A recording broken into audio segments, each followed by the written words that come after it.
Shalom, saudara yang dikasihi Tuhan Yesus Kristus. Selamat pagi, salam sejahtera buat saudara semua dimanapun saudara berada. Damai dan sukacita oleh Roh Kudus melimpah senantiasa dalam hati dan kehidupan saudara semua.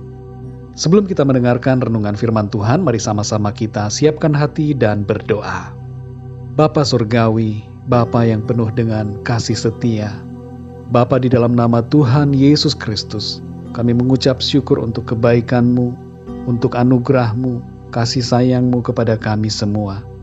Tuhan sudah memberkati dan melindungi kami dari malam hingga pagi hari ini. Terima kasih Tuhan, kami boleh bangun kembali dengan kekuatan yang baru, tubuh yang sehat diberkati Tuhan, dan berkat-berkat yang Tuhan sediakan. Pada saat ini ya Tuhan, kami mau mendengarkan sabda firman-Mu.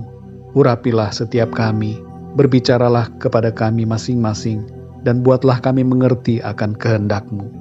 Terima kasih ya Tuhan. Dalam nama Tuhan Yesus kami berdoa. Haleluya. Amin.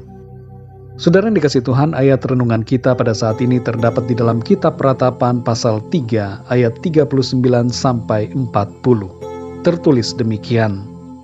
Mengapa orang hidup mengeluh? Biarlah setiap orang mengeluh tentang dosanya. Marilah kita menyelidiki dan memeriksa hidup kita dan berpaling kepada Tuhan. Saudara yang dikasihi Tuhan, kecenderungan kita pada umumnya adalah banyak mengeluh tentang berbagai keadaan yang kita alami. Apalagi di saat masalah yang datang terasa begitu memberatkan. Mulut kita dipenuhi dengan berbagai keluhan. Bahkan keluhan itu ditujukan kepada Tuhan. Kita mempersalahkan Tuhan dan sebaliknya membenarkan diri sendiri. Dalam ayat ini, saudara, tertulis pesan yang sangat penting bagi kita. Khususnya ketika keadaan yang kita alami terasa begitu membebani.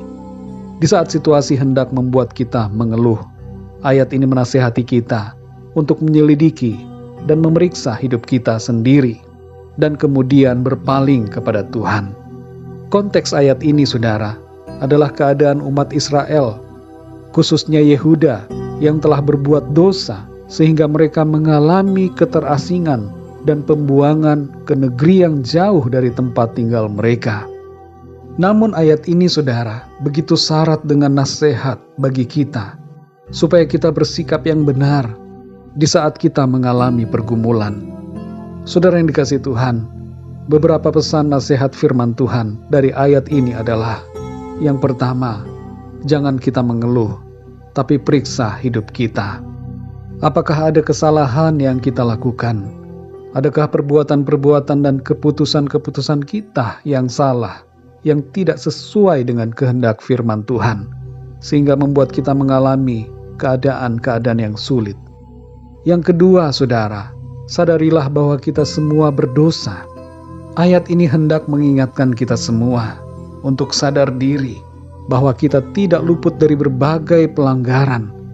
Adalah lebih baik bagi kita untuk menyadari keberdosaan kita, daripada dengan keras kepala kita tidak mau mengakui kesalahan dan kelemahan kita. Yang ketiga, saudara, bertobat dan hidup benar. Kalau kita sudah mengerti dan menyadari akan dosa-dosa kita, maka mintalah pengampunan Tuhan dan bertobatlah, hidup dalam kebenaran firman Tuhan. Turuti apa yang menjadi kehendak Tuhan dalam hidup kita. Saudara yang dikasihi Tuhan, salah satu bagian yang diajarkan oleh Tuhan Yesus dalam berdoa adalah permohonan ampun atas dosa. Dalam Matius 6 ayat 12 tertulis, "Dan ampunilah kami akan kesalahan kami, seperti kami juga mengampuni orang yang bersalah kepada kami." Doa yang diajarkan oleh Tuhan Yesus ini merupakan doa harian. Jadi setiap hari mari kita meminta pengampunan Tuhan dan hidup dalam kebenaran. Tentu saudara, ini bukan berarti bahwa kita setiap hari berbuat dosa berulang kali. Tapi maksudnya adalah bahwa ada dosa-dosa yang tanpa sadar atau tidak sengaja kita lakukan, sehingga kita perlu meminta pengampunan dari Tuhan. Mari saudara yang dikasihi Tuhan, periksa diri kita masing-masing, selidiki kehidupan kita, dan hiduplah dalam pimpinan Roh Kudus, supaya kita tidak melenceng dari kebenaran firman Tuhan. Ketika masalah melanda hidup kita, jangan kita mengeluh, tapi ganti keluhan kita dengan memperbaiki diri agar menjadi semakin baik. Dan bersyukurlah senantiasa kepada Tuhan oleh karena kasih setia-Nya kepada kita.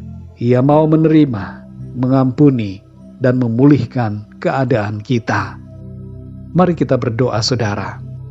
Bapa kami yang di sorga, Bapa, di dalam nama Tuhan Yesus Kristus, kami mengucap syukur Tuhan oleh karena firman-Mu yang kembali mengajar kami, supaya kami tidak mengeluh, tapi kami mengingat dan menyadari akan keberdosaan kami, serta memeriksa diri kami, menyelidiki keadaan kami.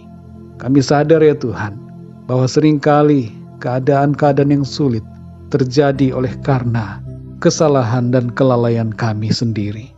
Ampuni kami ya Tuhan, yang seringkali mengucapkan kata-kata yang tidak berkenan di hadapan-Mu. Ampuni kami atas keluhan-keluhan kami.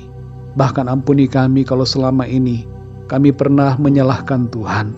Kami mengucapkan kata-kata yang tidak berkenan kepada Tuhan. Ampunilah kami Tuhan, dan kuduskanlah kami di hadapan-Mu. Baharui hati kami. Penuhilah hati kami Tuhan dengan pujian syukur kepadamu. Ajar kami untuk merendahkan diri dan sadar diri bahwa kami adalah orang-orang yang berdosa. Dan karena itu ya Tuhan, kami perlu bertobat dan hidup dalam kebenaran-Mu, mentaati apa yang menjadi kehendak-Mu bagi kami. Terima kasih ya Tuhan untuk firman-Mu yang mengajar kami, untuk menyadari keberadaan kami, dan tidak menyalahkan Tuhan. Engkau selalu baik ya Tuhan dalam hidup kami. Engkau penuh dengan kasih setia, penuh dengan rahmat, dan Engkau mau mengampuni serta memulihkan keadaan kami. Terpujilah nama-Mu ya Tuhan. Di sepanjang hari ini, kami mohon penyertaan dan pimpinan-Mu dalam segala aktivitas kami. Biarlah dalam segala aktivitas kami, apa yang kami lakukan semuanya itu seturut dengan kehendak-Mu, dan di dalamnya nama Tuhan senantiasa kami muliakan. Terima kasih ya Tuhan, kami serahkan segala sesuatunya ke dalam tangan kasih-Mu. Dalam nama Tuhan Yesus Kristus, Tuhan dan Juru Selamat kami berdoa dan mengucap syukur. Haleluya, amin. Puji Tuhan, saudara yang dikasihi Tuhan, saya percaya firman Tuhan menjadi berkat dan kekuatan buat saudara semua. Dan Roh Kudus akan menolong saudara untuk lebih lagi memahami kebenaran firman Tuhan. Tuhan Yesus memberkati saudara semua. Sampai jumpa dalam renungan yang berikutnya. Haleluya.